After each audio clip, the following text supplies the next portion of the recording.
regarder sa poche, on va acclamer encore plus fort. Acclamons le roi des rois. Acclamons Jésus.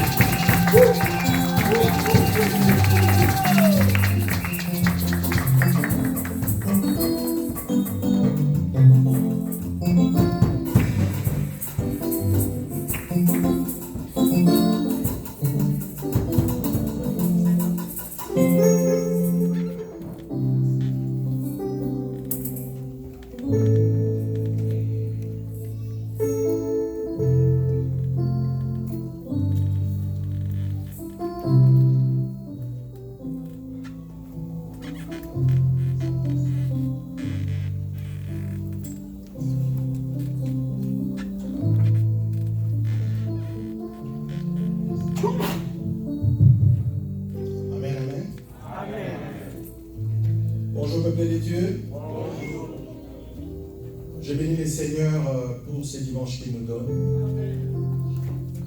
Je le bénis pour cette occasion nouvelle qu'il nous donne de partager sa parole. Parce que ce n'est pas évident que d'être là, que d'avoir ces opportunités-là. Amen. Je bénis en même temps le pasteur, notre pasteur, le pasteur Damas Nikmono, qui nous a donné également cette opportunité de nous tenir devant le peuple de Dieu. Amen. Je bénis le board, je bénis l'apôtre, je bénis tout un chacun bien-aimé, vous qui êtes là ce matin, que le Seigneur vous bénisse abondamment. Amen. Nous allons par la grâce de Dieu partager encore sa parole. Et sans plus tarder, nous allons ouvrir nos Bibles.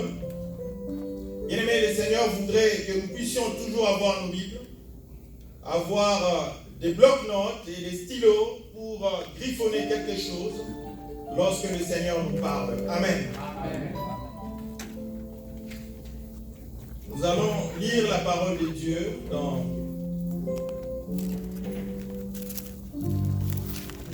dans 1 Corinthiens.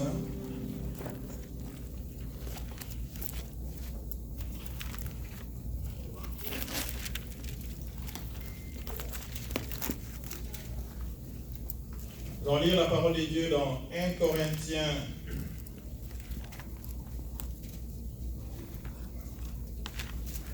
1 Corinthiens chapitre 9, à partir du verset 24e jusqu'au verset 25e. Nous lisons au nom de Jésus. Jusqu'au verset 27e, je voulais dire. Excusez-moi. Nous lisons, ne savez-vous pas que ceux qui courent dans le stade courent tous, mais qu'un seul remporte le prix? Courez de manière à le remporter. Tous ceux qui combattent s'imposent toute espèce d'abstinence et les font pour obtenir une couronne corruptible. Mais nous, faisons-le pour une couronne incorruptible. Verset 26. Moi donc je cours, non pas comme à l'aventure, je frappe non pas comme battant l'air, mais je traite durement mon corps et je le tiens assujetti, de peur d'être moi-même rejeté après avoir prêché aux autres. Éternel Dieu de gloire, je te bénis ce matin parce que tu es Dieu dans les cieux et tu es Dieu sur la terre. Seigneur, merci pour cette occasion que tu nous donnes de partager encore ta parole. Père, j'aimerais ce matin que je disparaisse, que tu apparaisses. Amen. Viens parler à ton peuple, car la Bible dit, jamais homme n'a parlé comme cet homme. Amen. Seigneur, quand toi tu parles autrement. Jésus, je voudrais que tu parles à mon frère et que tu parles à ma soeur. Dans le nom puissant de Jésus, j'ai prié. Amen. Amen. Bien-aimés, ce matin, nous avons pour thème « Courez pour remporter les prix ». Et avant d'aborder ce sujet, j'aimerais que la technique nous montre une photo que nous avons prévue pour la circonstance. Courez pour remporter les prix. Lorsqu'on parle de courir, on pense directement aux athlètes qui courent dans les stades. Et là, bien aimé, vous avez une photo des athlètes qui viennent de quitter leur starting block, le point de départ, et qui s'élancent vers l'arrivée. Et ces gens que nous voyons dans l'écran, bien-aimés, ce sont des coureurs de haut niveau. Alléluia. Amen. Et je sais que vous reconnaissez quelques-uns parmi eux. Ce sont des coureurs de haut niveau. Mais ce matin, bien-aimés, la parole de Dieu nous compare à ces coureurs-là. Ce matin, le Seigneur nous compare, nous chrétiens, à ces coureurs de haut niveau. Je reconnais sur la photo Usain Bolt qui a régné sur la piste d'athlétisme pendant près de 15 ans. Personne ne le battait. Je l'aime, ce monsieur, c'est un Jamaïcain, mais avec une puissance extraordinaire. Mais ce qui nous intéresse, bien aimé, c'est la parole de Dieu. C'est la comparaison que Paul, l'apôtre, fait avec l'athlète de ce monde. Si vous regardez bien sur la photo, bien aimé, vous observez avec moi que au départ de ces athlètes, ils s'élancent d'une manière fulgurante. Alléluia. Bien aimé, je n'ai pas fait l'anatomie ou la médecine, mais quand je regarde cette photo, je vois comment les muscles sont répartis sur le corps de ces messieurs qui est en avant-plan. Quel départ! Et nous savons tous que les athlètes, lorsqu'ils prennent leur départ, ils sont d'abord en position à genoux. Et ils attendent, c'est vraiment un coup de feu ou un départ pour qu'ils s'élèvent et qu'ils s'élancent en même temps. Mais si vous regardez la façon dont ces athlètes s'élancent, bien aimés, vous sentez la détermination. Alléluia. Mais ils sont en train de courir pour les couronnes de ces mondes. Disons amen. Ils sont en train de courir pour l'argent. Mais toi et moi, ce matin, Dieu va nous apprendre à courir, pas pour l'argent, mais pour les couronnes célestes. Disons un bon amen. Amen. Bien aimé, je ne voudrais pas t'apprendre, mais je voudrais te demander tout simplement d'être interactif. Lorsque le Seigneur parlera au travers de moi une parole qui te touche, dis un bon amen et le Seigneur te bénira. Amen. S'il touche ton cœur, donne une offrande, donne une action de grâce et le Seigneur va sceller cela pour toi. Amen. Parce que la Bible dit, ce sont les violents qui entreront au paradis. Alléluia. Ce sont les violents qui entreront au paradis. Bien, mais sur la croix de Golgotha, si parmi les deux brigands qui étaient crucifiés avec Jésus, si l'autre qui était à sa droite n'était pas violent, il n'allait pas entrer au paradis, bien aimé. Mais lorsque l'un a parlé, l'autre là qui était violent a dit non, on ne peut pas se jouer de mon Seigneur comme ça. On lui a dit, si tu es Seigneur, sauve-nous de la croix. Et lui, comme il était violent, il a dit non, tu peux pas parler comme ça au Seigneur. Lui n'a rien fait, nous sommes des brigands. Lui n'a rien fait. Et bien aimé, Jésus, malgré sa souffrance, il a relevé sa tête, il a regardé le violent, il lui a dit, je te dis aujourd'hui, tu seras avec moi au paradis. Bien aimé, le paradis, ce n'est pas facile. Amen. Je vous dis la vérité. Regardez le nombre que nous sommes ici. Le paradis, ce n'est pas facile. Ce matin, en venant au volant, j'ai dit à mon épouse, si on t'invite dans une banque à 11h du matin de prendre $1 million, tu arriveras à 5h. Madame, mon épouse m'a dit, je ne vais pas me laver. Mais ce que nous, l'église, moi, tiré, moi, méta. Mais si c'est pour aller retirer $1 million dans une banque à 11h, on te dit, demain, il y a un avion qui t'attend pour je ne sais pas moi quelle destination que tu aimes dans ta vie. Bien aimé, tu seras là. Il y a des gens qui viennent à 1h du matin. Ils disent non, si je dors, je vais passer. Minuit, il prend sa natte, il prend ses effets, il vient à la porte de la banque. Et la banque, on va lui dire, mais nous sommes en train de fermer. Il faut rentrer chez toi, du non, moi je vais rester ici. Alléluia. Amen. Mais pour les choses célestes, parfois, nous négligeons. Mais ces coureurs-là ne négligent pas parce qu'ils savent que leur vie en dépend, bien-aimés. Nos textes bibliques clés sont 1 Corinthiens 9, 24, 27, comme vous pouvez les voir sur l'écran, et nous passons rapidement à l'introduction. Bien-aimés, la vie chrétienne peut être comparée à une course dont il faut remporter les prix. Elle est aussi un témoignage réel et public devant le monde. L'apôtre Paul a pu le déclarer pour lui-même. Ce n'est pas que j'ai déjà remporté les prix ou que j'ai atteint la perfection, mais je poursuis ma course afin de le saisir. Alléluia. Amen. Bien-aimés, depuis que nous avons reçu Jésus dans notre vie comme Sauveur et Seigneur, nous sommes dans la course. Et nous devons courir vers la perfection. Amen. Il faut se remettre en cause chaque jour. Est-ce qu'aujourd'hui j'ai bien marché? Et sois dur avec toi-même pour que ce jour-là tu entres au paradis. Frère, je ne pense pas l'avoir saisi, c'est Paul qui parle, mais je fais une chose, oubliant ce qui est en arrière et me portant vers ce qui est en avant. Je cours vers le but pour remporter les prix de la vocation céleste de Dieu en Jésus-Christ. Alléluia. Bien, mais je voudrais attirer ton attention, mais ce n'est pas ton passé qui intéresse Dieu, mais c'est ton présent et ton futur. Je répète, ce n'est pas ton passé, quel qu'il soit, qui intéresse Dieu, mais c'est ton présent et ton futur. Qu'est-ce que tu fais maintenant avec Dieu et qu'est-ce que tu vas faire avec Dieu jusqu'à la fin de ta vie? Parce que la Bible dit, c'est la fin d'une chose qui vaut que le commencement.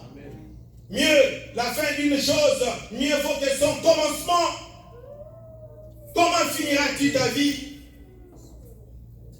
Les athlètes que je vous ai montrés courent pour les couronnes de ce monde, bien-aimés. Ils ont eu des prix, ils ont eu des millions, d'autres ont eu même des milliards. Mais c'est pour ces siècles-ci. La Bible dit, ce sont des couronnes corruptibles, c'est-à-dire périssables. Des couronnes qui vont s'abîmer. Bien, mais même si tu achètes des habits neufs aujourd'hui, qui coûtent très cher, mais sache que dans une année, ça sera abîmé. Amen. Même si tu achètes une voiture qui vaut de l'or, qui vaut des milliards, mais sache qu'après 10 ans, tu n'auras plus besoin de ça. Mais la parole que tu as reçue, la parole qui est en toi, qui est Jésus-Christ de Nazareth, bien-aimé, va t'amener vers une couronne incorruptible, c'est-à-dire impérissable. Amen, amen. La vie est tellement éphémère, bien-aimé, faisons attention. Et toi qui as un passé compliqué, qui a eu un passé difficile, un passé, je ne sais quoi, comment, je voudrais t'annoncer une bonne nouvelle. Dieu ne tient pas compte de ton passé. Pourvu que tu aies reçu Jésus-Christ dans ta vie comme Seigneur et Sauveur. L'exemple le plus éloquent, c'est les brigands que je viens de vous lire tout de suite, qui a reçu Jésus-Christ à la croix. Mais Dieu, comme il a vu qu'il était disposé, bien disposé, il a accepté au paradis. Le salut est reçu uniquement par la grâce que Dieu accorde. Lorsque nous avons cru dans l'œuvre de rédemption de Jésus-Christ, mort et ressuscité pour nous, et jamais à cause de nos mérites, étant pardonnés de nos péchés, justifiés devant Dieu, nous marchons désormais en nouveauté de vie, selon les directives du Seigneur. C'est ce que nous venons de résumer. Car nous n'appartenons plus à nous-mêmes, nous ne sommes plus esclaves du péché, nous sommes devenus esclaves de Jésus-Christ. Amen. Amen. Bien-aimés, j'ai envie de vous dire que chaque fois que vous entrez dans une église et que vous ne vous sentez pas malmené par la parole de Dieu, vous ne vous sentez pas, comment je peux dire, poussé, contraint par la parole, c'est que le Saint-Esprit ce jour-là n'était pas à l'œuvre. Parce qu'à chaque culte que le Seigneur dirige, il essaye toujours de nous parler de manière à ce que nous puissions regretter quelque chose. C'est pour notre perfection, bien-aimés, qu'il fait ça. On peut voir ça dans 1 Corinthiens 6, 9, que nous n'allons pas lire, 7, 22, et Romains 6, 22. Paul rajoute et dit, souffre avec moi comme un bon soldat de Jésus-Christ. Il n'est pas bon, il n'est pas le soldat qui s'embarrasse des affaires de la vie. S'il fait pleurer à celui qui l'a enrôlé, et la tête n'est pas couronnée s'il n'a pas combattu, suivant les règles. Bien aimé, ici, Paul parle à Timothée, et il prend l'exemple d'un soldat. Il a dit, les soldats que vous voyez là, ils ne s'embarrassent pas des choses de la vie. Et pour preuve, les soldats portent des kakis. Ils portent des habits qui n'intéressent pas, qui n'attirent pas l'attention des gens. Des habits avec lesquels ils peuvent tout faire. Ils peuvent coucher par terre, ils peuvent courir, ils peuvent faire tout. Mais même dans ces siècles-ci, nous voyons encore des militaires qui défendent nos nations, sans lesquels, vous et moi, nous ne pouvons pas nous tenir dans cette salle. Amen. Amen. Parce que ce qui importe dans un État, premièrement, c'est la sécurité et la défense. Si nous sommes là ce matin et que vous n'êtes pas conscient de ça, je vous informe que cette nation est protégée par les militaires. Même si en Amérique, les militaires ne sont pas trouvables partout, mais ils sont là. Si tu veux le voir, cherchez-le. Amen. Je vous ai dit, cherche les problèmes. Tu vas voir comment les avions vont décoller en une tierce de seconde. Tu vas voir des parachutistes musclés jusqu'aux dents qui vont vous empêcher de circuler. Et par moments, je me dis, les militaires sont les mêmes, que ce soit en Asie, en Afrique, en Amérique, en Europe. Les militaires sont brutaux. Je veux dire brutaux. Quand il rencontre un militaire bien aimé, ce n'est pas toujours bon. C'est pourquoi pour la sécurité des citoyens, on a créé la police, qui est plus ou moins civile et qui sait traiter avec les civils. Mais ici, Paul compare également les chrétiens à un soldat. Il dit, il n'est pas des soldats qui s'embarrassent des choses de la vie. Si vous allez dans les édifices publics, dans les bâtiments protégés par l'armée, vous verrez des soldats qui protègent les édifices publics, qui mènent à la garde. Et parfois, ils sont là debout. Du matin, je ne sais jusqu'à quelle heure. Vous vous demandez même, est-ce que ces gens n'ont pas faim? Est-ce que ces gens ne font pas des besoins? Il est là, debout, il ne bouge pas. Parfois même, tu peux croire à une statue. Mais il est là, fidèle à son poste. Et Paul dit, il ne s'embarrasse pas des choses de la vie, des affaires de la vie. S'il veut plaire à celui qui l'a enrôlé, et les autorités politiques sont très strictes avec les militaires. Ils ne leur ont pas permis de faire des bêtises. Et Paul rajoute en disant, et l'athlète n'est pas couronné s'il n'a pas combattu suivant les règles. Bien aimé, on nous compare aux athlètes ce matin. Tu ne seras pas couronné, je ne serai pas couronné si je ne combats pas suivant les règles. Si je ne cours pas suivant les règles, bien aimé, et les règles, c'est la parole de Dieu que le Seigneur nous a donnée. La Bible dit, l'heure est avancée. Soyons prudents, bien aimés. Surtout en ces moments-ci, où on apprend à chaque fois que tel est mort, tel est mort, tel est mort. Pas plus tard qu'avant-hier, ou il y a 2 jours, 3 jours, j'ai appris la mort d'un frère qui nous est vraiment cher. Et ça m'a fait très mal. On échange avec lui sur WhatsApp. Mais du coup, depuis le 16, il ne répondait plus. Et le 26, le 25, au soir, je vois un message comme quoi Dieu a donné et Dieu a pris. Heureusement, il était dans les Seigneurs. Paix à son âme. Bien-aimés, nous aussi, nous passerons par là. Mais personne ne connaît ni l'heure, ni le jour. C'est pourquoi il faut être prudent. Si tu ne connais ni l'heure, ni le jour, bien-aimé, il faut toujours être prêt. Et ce matin, je voudrais te dire, sois prêt. Je voudrais te dire, sois prête. Parce que ceux qui partent ne sont pas différents de nous.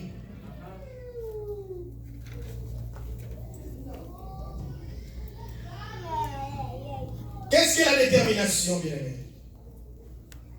Je vous ai dit sur la photo que cette tête-là faisait montre des gens déterminés. Et je voudrais ce matin qu'on parle de la détermination qui doit aussi nous caractériser en tant que chrétiens. La détermination, c'est la qualité et attitude de quelqu'un qui est ferme, déterminé, résolu à faire quelque chose. Chrétiens, chrétiennes qui me suivez, êtes-vous déterminé? Êtes-vous résolu? Êtes-vous ferme à servir votre Dieu ou pas?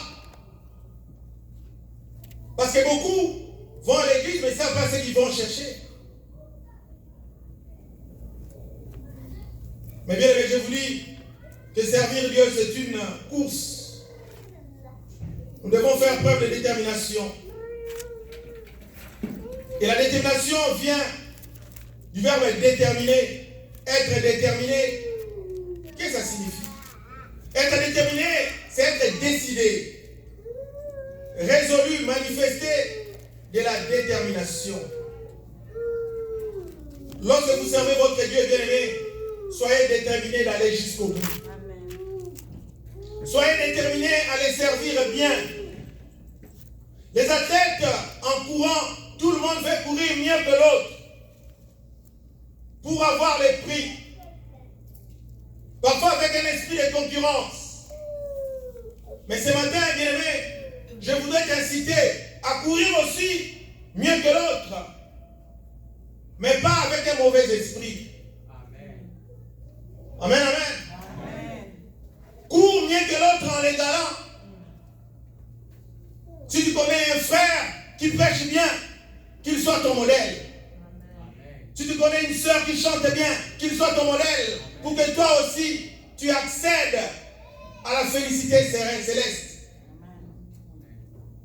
Avoir un modèle, ce n'est pas mauvais. C'est vrai que notre modèle à nous tous, c'est Jésus-Christ de Nazareth. L'homme qui a le mieux couru.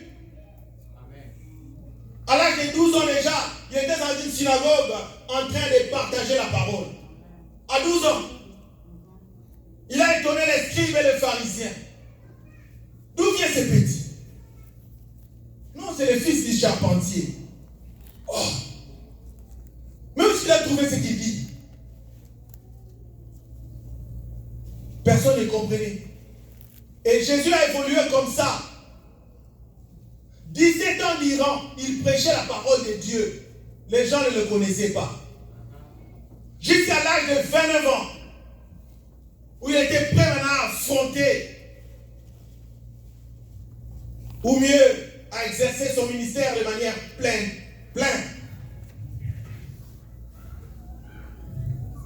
Jésus-Christ est notre référence, bien-aimé dans le Seigneur.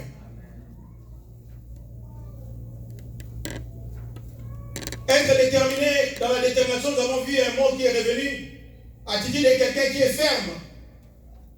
Être ferme, ça veut dire qui se tient sans fléchir ni chanceler. Toi aujourd'hui, tantôt tu es chrétien, tantôt tu es païen. Je bénis notre modérateur, lui qui a fait allusion à ça. Nous ne devons pas être des chrétiens charnels qui avons reçu Jésus-Christ, mais qui vivons selon ce monde, bien-aimés. Et chaque fois, quand tu tiens devant le miroir, dis-toi, je suis chrétien. Amen. Amen. Dis-toi, je suis chrétien, je dois me comporter comme tel.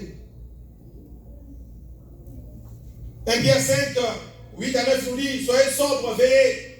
Votre adversaire, le diable, rôde comme un lion rugissant, cherchant qui dévorera. Au verset 9, qui vous intéresse, la Bible dit, résistez-lui avec une foi ferme. Une fois de plus, le mot ferme revient. Résistez-lui avec une foi déterminée. Il faut être déterminé pour résister au diable. Sachant que les mêmes souffrances sont imposées à vos frères dans le monde. Bien aimés, parlons-en. Il y a des gens qui croient que lorsqu'on est chrétien, on est chrétienne, on ne peut pas souffrir. Non, bien aimé. Ça, c'est un mauvais évangile. Je peux être chrétien, je souffre. Ne me dites pas que j'ai des démons. Non, bien aimé. C'est ma destinée. Amen. Alléluia. Amen. Mais ce qui est important, c'est la couronne incorruptible qui t'attend. Nous tous, nous n'avons pas reçu la même grâce. Sinon, Jésus-Christ de Nazareth, notre maître, serait un milliardaire. Serait plus que les riches de ce monde. Mais Jésus-Christ, alors que beaucoup de gens s'attendaient afin qu'il puisse faire un coup d'État, parce qu'on savait que c'est le roi qui est né, il ne faisait pas de coup d'État. Et après, il leur a dit, moi je ne suis pas venu comme roi de ce monde. Alléluia. Donc, bien aimé, même si tu passes par la souffrance, ce n'est pas un problème. Mais ce qui importe, c'est ton attitude par rapport à cette souffrance. Amen. Alléluia. Amen. Tu peux souffrir sans souffrir. Tu peux manquer sans manquer. Alléluia. Amen. Si tu manques, tu dis, oh Seigneur, je te bénis parce que je manque maintenant. Mais je sais que l'or et l'argent m'appartiennent. Voilà les attitudes que Dieu attend de nous. Et non, l'attitude des pleurnichards, où tu vas, tu pleures, tu pleures, tu pleures, tu pleures. Moi, je ne me rappelle pas un jour avoir appelé mon pasteur pour dire, pasteur, je souffre. Non. Quand je souffre, je dis, Seigneur, prends soin de moi. Et parfois, il touche le pasteur pour venir m'assister, sans que je puisse demander. Je bénis les pasteurs. Nous ne sommes pas des pleurnichards, bien-aimés. Ta souffrance n'est pas plus grande que la souffrance de l'autre. Connais-tu les gens qui servent Dieu en Afrique avec un seul pantalon du 1er janvier au 31 décembre? Mais il est là. Il a fait mieux que nous. Mais avec un seul pantalon, il ne voit pas ça, bien-aimé. Moi j'ai toujours dit, soyons parfois comme les acteurs de films. Les acteurs principaux de films, même quand ils souffrent, ils ne pleurent pas. On tire sur lui, il reçoit une balle, il fait semblant comme il n'a pas reçu une balle, il se retire et puis il s'affaire à enlever la balle. Rambo. Amen. Nous sommes des Rambo, bien aimés. Paul nous compare aux soldats. Les soldats ne pleurent pas. Sinon tu vas glorifier les diables. La souffrance vient. Prie, ça va passer. Amen. Seigneur, je te glorifie parce que tu m'as déjà donné la solution. Amen. Dieu aime les gens qui ont la foi comme ça. Amen. Tu sais, si tu as un ami qui sait que tu as l'argent et que quand tu viens, il dit, mon cher, je sais que comme tu es venu, j'ai la solution. Tu serais étonné, hein? Ah, mon cher, comment tu sais ça? Et une telle parole ne te laissera pas insensible. À plus forte raison devant notre Dieu. Amen. Et dans ce monde, il y a même des gens qu'on appelle des solutions, mais ne sont même pas des équations.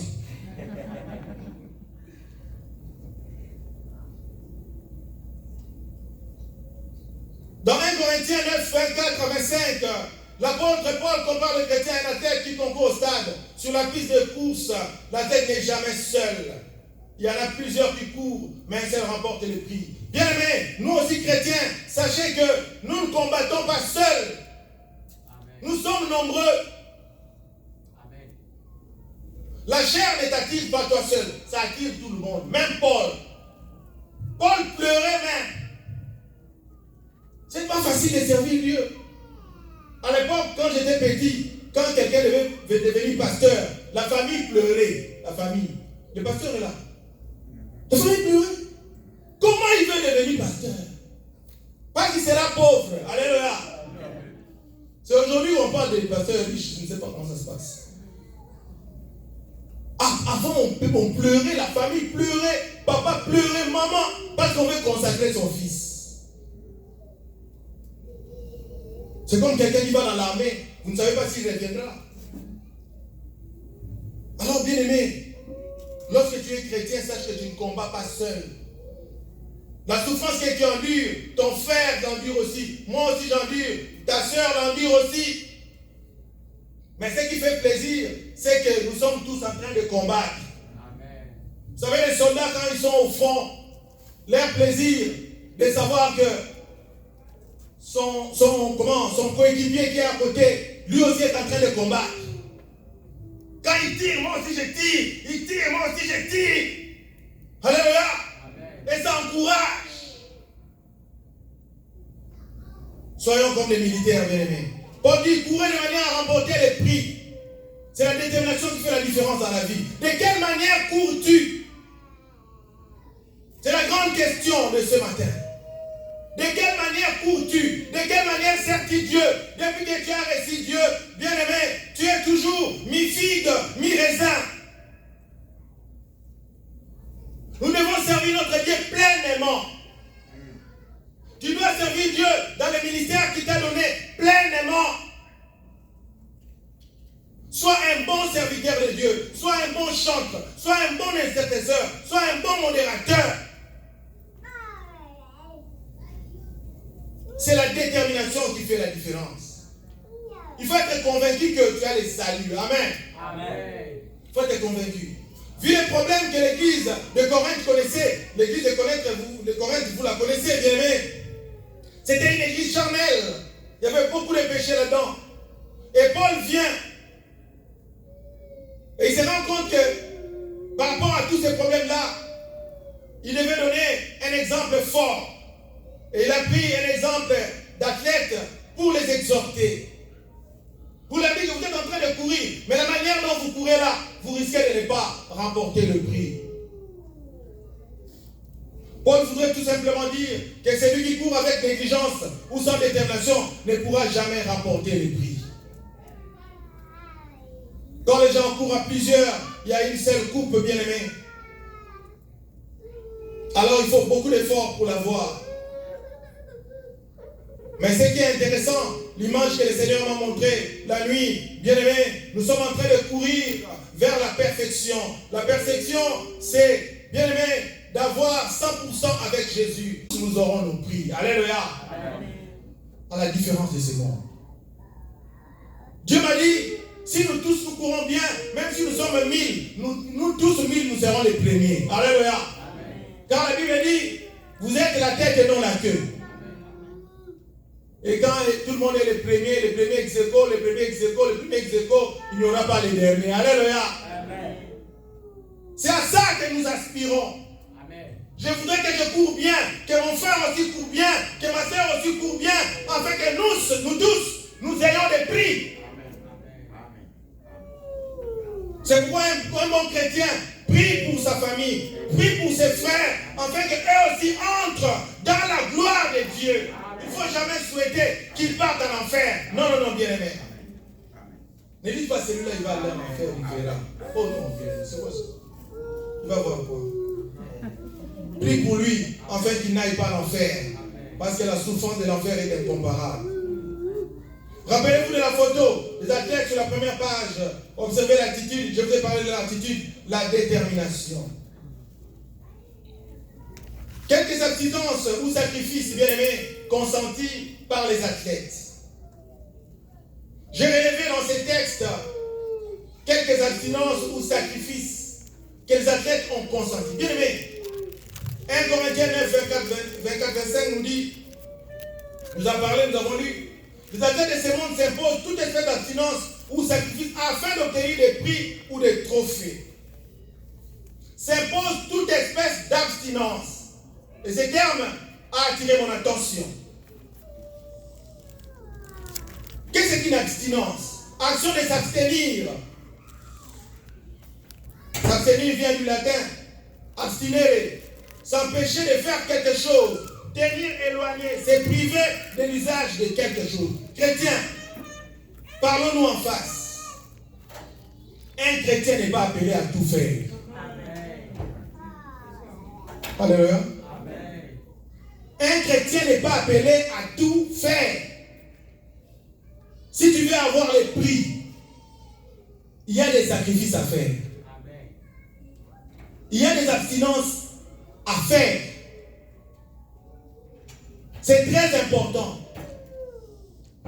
Tu ne peux pas gagner tous les plaisirs de ce monde, bien-aimé. Il y a toujours des sacrifices. À l'instar des athlètes qui font des sacrifices pour courir, à combien plus forte raison nous chrétiens? Quelqu'un comme Usain Bolt, que nous avons vu sur la photo, pour courir, si on lui dit, il va courir au mois de décembre. Déjà aujourd'hui, il est en plein entraînement. Alléluia. Et chaque matin, avec son coach, ils sont là, en train de travailler les muscles, en train de travailler la vitesse, en train de travailler ceci ou cela, bien aimé. Mais il a un rendez-vous à un meeting d'Australie ou du Japon, je ne sais pas, au mois de décembre. Mais il faut voir comment il s'entraîne. Moi, quand je regarde ces gens, je me suis dit, pardon, là, si je devais être un athlète, ça devait être difficile. Parce qu'ils font parfois des exercices compliqués. De même, avec les militaires, il faut être apte. Il faut être en forme.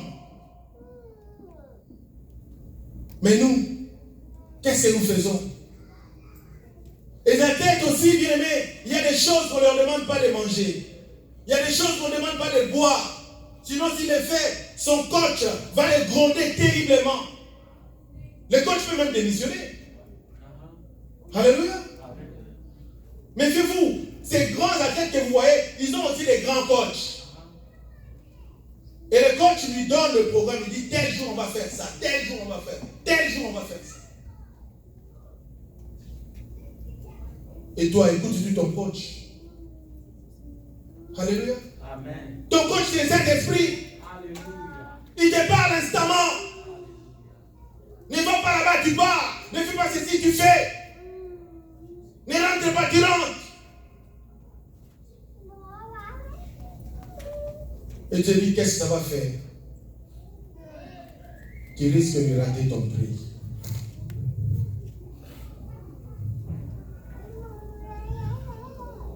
Comme vous le savez, plusieurs athlètes de ces siècles font des sacrifices considérables pour mériter les titres qu'ils ont gagnés durant leur carrière. Mais après cela, plusieurs d'entre eux se comptent parmi les riches athlètes ou sportifs qui ont fait faillite, vous le savez. Beaucoup d'athlètes finissent leur vie ruinés. Ils ont gagné des millions et des millions de dollars, d'euros.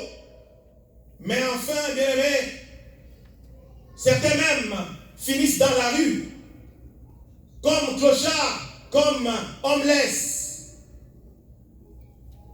Allez dans YouTube, vous allez voir des athlètes qui ont fini leur vie ruinés après avoir gagné des millions de dollars. Je ne peux pas citer leur nom, on risque de les poursuivre. Vanité de vanité, poursuite des vents, durée. Salomon, nous courons parfois pour les choses périssables, mais pour les choses incorruptibles, nous sommes insensibles. Combien de gens encore dans ce monde pensent-ils à la vie éternelle? Il y a tellement d'athées aujourd'hui. Il y a des gens qui ne croient plus, qui disent la vie c'est sur la terre, point barre. Si pour les choses périssables les gens s'abstiennent, à combien de forte raison nous chrétiens devions nous abstenir pour le courant céleste et incorruptible? Ce même nous dit au verset 26, c'est pourquoi je cours, ce n'est pas à l'aveuglette. Et si je m'exerce à la boxe, ce n'est pas en donnant des coups en l'air. Bien aimé, ne mène pas la vie chrétienne à l'aveuglette. C'est-à-dire, tu ne regardes pas où tu vas, tu ne regardes pas, tu ne sais pas que tu vas trébucher ici. Et ta chute risque d'être compliquée. Ne cours pas à l'aveuglette. Et les boxeurs, quand ils s'exercent, ils donnent des coups en l'air. Mais sur les rings, ce n'est pas en l'air qu'ils donnent le coup, c'est sur un adversaire. Alléluia. Amen. Et ton adversaire, c'est le péché. Amen, amen. C'est le diable. Verset 27, la Bible dit, je traite durement mon corps, je le maîtrise sévèrement. C'est Paul qui parle. Bien-aimé, tu dois traiter ton corps durement. Parce que l'homme, selon les philosophes, selon les savants, l'homme est paresseux par nature. Amen, amen. Amen. L'homme est paresseux par nature. Homo economicus. L'homme aime toujours dormir. L'homme aime toujours le moindre effort. Mais pour servir Dieu, bien-aimé, tu dois te mettre debout. Et ici, Paul traitait durement son corps et le maîtrisait sévèrement de peur qu'après avoir proclamé la bonne nouvelle aux autres, qui se trouve lui-même disqualifié.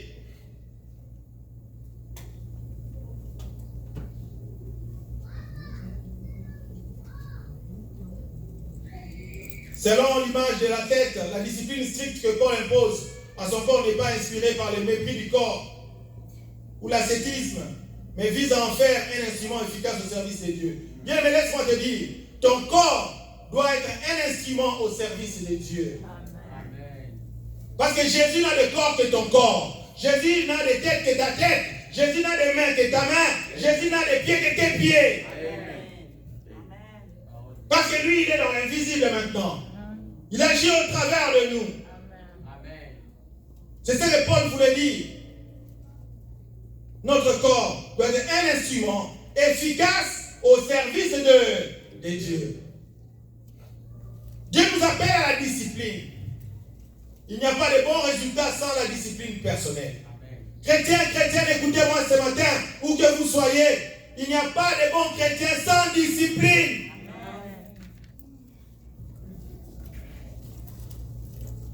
Pourquoi doit-on traiter, je voulais dire, son corps durement et le maîtriser sévèrement? Galates 5, 19, 21 nous montre les œuvres de la chair. Vous les connaissez. La Bible dit, or les œuvres de la chair sont manifestes, évidentes. Ce sont l'impudicité, l'impureté, la dissolution, l'idolâtrie, la magie, les inimités, les querelles, les jalousies, les animosités, les disputes, les divisions, les sectes, l'envie, l'ivrognerie, les excès de table et les choses semblables. Ceux qui commettent de telles choses n'hériteront pas le royaume de Dieu. Bien, mais ici, je fais mention de ce passage tout simplement pour vous montrer que de la chair ne sort rien de bon. Amen. Amen. C'est pourquoi Paul traitait son corps durement. Paul enfermait son corps. Paul emprisonnait son corps. Il le traitait durement et il le saisissait sévèrement. Parce que du corps, la plupart des choses que nous avons vues là, tous même, sont des choses négatives. Le corps nous attire toujours vers le bas. Le corps est semblable à une plante rampante qui ne s'élève pas, qui est toujours au sol. Et le Saint-Esprit est notre tuteur. Les tuteurs en agriculture, ce sont des bâtons qu'on met dans les champs pour que les plantes montent. C'est le Saint-Esprit qui nous fait monter en l'air. Alléluia. Amen. Du corps ne sort pas vraiment de bonnes choses. Et si vous lisez ce chapitre à la maison, vous allez voir que les désirs de l'esprit sont différents des désirs du corps. Alléluia. Amen. L'esprit est plutôt positif. Autrement dit, ceux qui s'adonnent à ces choses n'auront pas de couronne incorruptible. 2 Timothée 2, 1 10 à 7 nous dit, toi donc mon enfant, fortifie-toi dans la grâce qui est en Jésus-Christ. Et ce que tu as entendu de moi en présence de beaucoup de témoins, confie-les à des hommes fidèles qui soient capables de l'enseigner aussi à d'autres. Bien-aimés, frères et sœurs, nous avons la responsabilité de transmettre la parole de Dieu aux autres. Tu passes des journées sans parler de Dieu. Tu passes du temps sans parler de Jésus. Tu ne parles même pas de Jésus parfois à tes frères biologiques, à tes cousins, tes cousines, même au téléphone. Bien aimé, ce n'est pas bon. On doit savoir que tu es un enfant de Dieu. Amen. On n'a pas besoin que tu écrives dans ton Facebook, je suis chrétien. Mais au travers de ce que tu publies, on va les savoir. On va les savoir, bien aimé. Mais que les gens qui ont honte jusqu'à aujourd'hui à ne pas parler de Jésus. Change la manière de courir. Courez pour remporter les prix. Combien de versets partages-tu?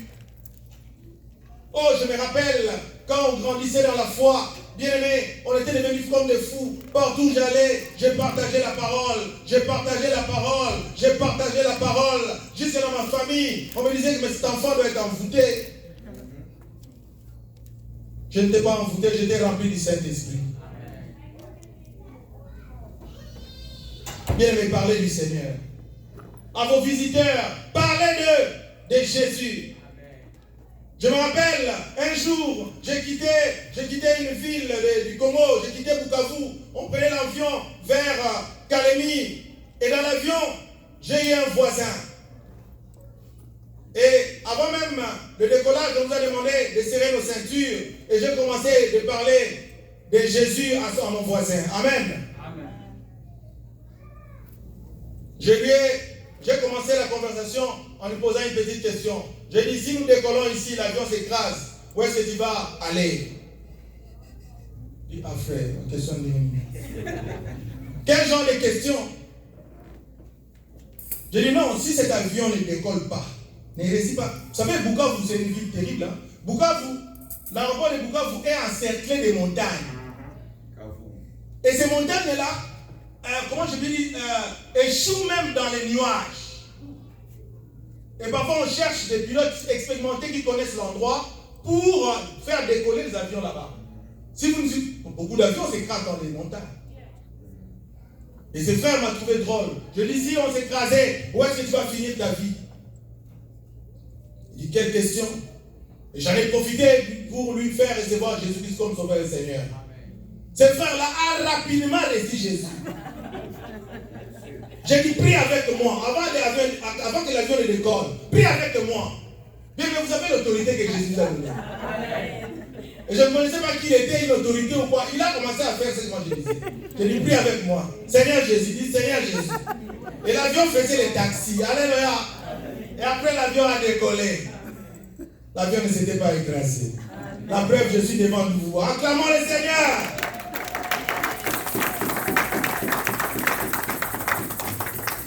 Mais Dieu est merveilleux, bien-aimé. Arrivé à Kalemi, on allait tous à Kinshasa, de Bukavu, Kinshasa, en passant par Kalemi.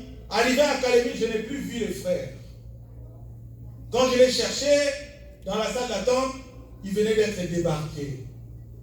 J'ai dit, Seigneur, heureusement, j'ai saisi la balle au bon. Alléluia. Bien-aimé, quand vous recevez un visiteur, ne dites pas que non, je vais lui parler de Jésus à la fin. Parlez-lui tout de suite. Amen. Amen. Parce que nous ne connaissons pas ce qui peut arriver. Amen. Philippiens 3, 12 à 14. Nous sommes au slide 15e. La Bible nous dit, ce n'est pas que j'ai déjà remporté le prix ou que j'ai déjà atteint la perfection, mais je cours pour tâcher à les saisir, puisque moi aussi j'ai été saisi par Jésus-Christ. Frère, je ne pense pas l'avoir saisi. Mais je fais une chose, oubliant ce qui est en arrière et me portant vers ce qui est en avant. C'est juste ce que nous avons lu, mais ici c'est Philippiens qui en parle. Dans le passage ci-dessus, Paul compare la vie chrétienne à la course olympique. Cette image met en valeur l'intensité de l'effort et la concentration nécessaire. Bien aimé, il faut faire beaucoup d'efforts pour servir son Dieu et il faut être concentré. Alléluia. Le pasteur nous a amplement parlé de l'impudicité pendant 2 à 3 séances. Et nous avons vu qu'une seule solution nous était proposée, c'était la fuite. Quand tu es face à l'impudicité, il faut fuir tout simplement. Alléluia. Fuir, c'est aussi un effort. Tu te dis non, je ne peux pas rester ici parce que la chair est faible, mais l'esprit est bien disposé. Tu vas dire non, moi je suis grand mot spirituel. Non, bien aimé. Que Dieu te bénisse, papa, à m'aider. Si tu es Rambo, tu vas déposer ta Bible quelque part et puis tu ne comprendras plus. Conclusion.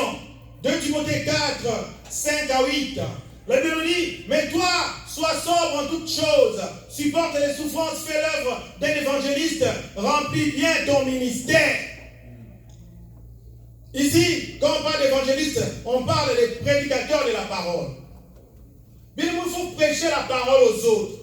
Nous sommes tous des évangélistes. Amen. Il faut partager la parole de Dieu. C'est ce que Dieu aime. Et pour cela, Dieu peut te garder longtemps en vie. Si vous ne le savez pas, parce que tu es un instrument de Dieu.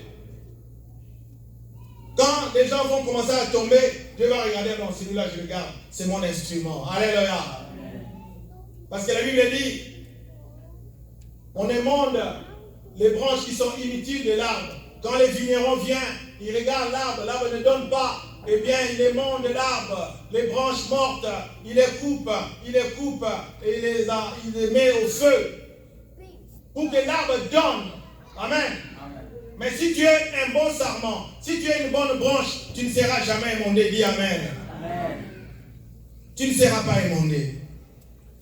Car pour moi, je sers déjà des libations et le moment de mon départ approche. Écoutez les discours de Paul, bien aimé. Il dit, car pour moi, je sers déjà des libations, je sers déjà d'offrandes. Paul se dit, moi je suis une offrande au Seigneur. Dieu, mais tu dois être une offrande à Dieu. La Bible le dit dans Romains 12, si tu m'avises, verset 1er. Nous sommes des offrandes au Seigneur. Votre corps est comme une offrande à Dieu. Vous ne vous appartenez plus à vous-même. Et le moment de mon départ approche. Bien aimé, ceux qui servent à Dieu sentent quand le ministère est fini. Sentent quand la vie est finie. La mort surprend les autres, mais la mort ne surprend pas les serviteurs de Dieu. Amen. Tu vas sentir que maintenant je suis en train de partir. J'ai combattu le bon combat. J'ai achevé la course. J'ai gardé la foi. Désormais la course et la justice m'est réservée. Le Seigneur, le juste juge, me la donnera dans ce jour-là. Et non seulement à moi, mais encore à tous ceux qui auront aimé son avènement. Paul dit qu'il a combattu les bons combats. Mon frère, ma soeur, je conclue ce message en te rappelant qu'étant chrétienne, tu dois être sobre en toutes choses. Tu dois être simple dans la vie. Tu dois supporter les souffrances de la vie et de partager la parole de Dieu autour de toi. Aujourd'hui, la tâche nous a été très facilitée avec les réseaux sociaux. Regarde, fais les statistiques de tes partages journaliers. Combien de partages chrétiens tu fais par rapport à d'autres? Quel est le pourcentage des partages bibliques que tu fais dans les réseaux sociaux par rapport à d'autres?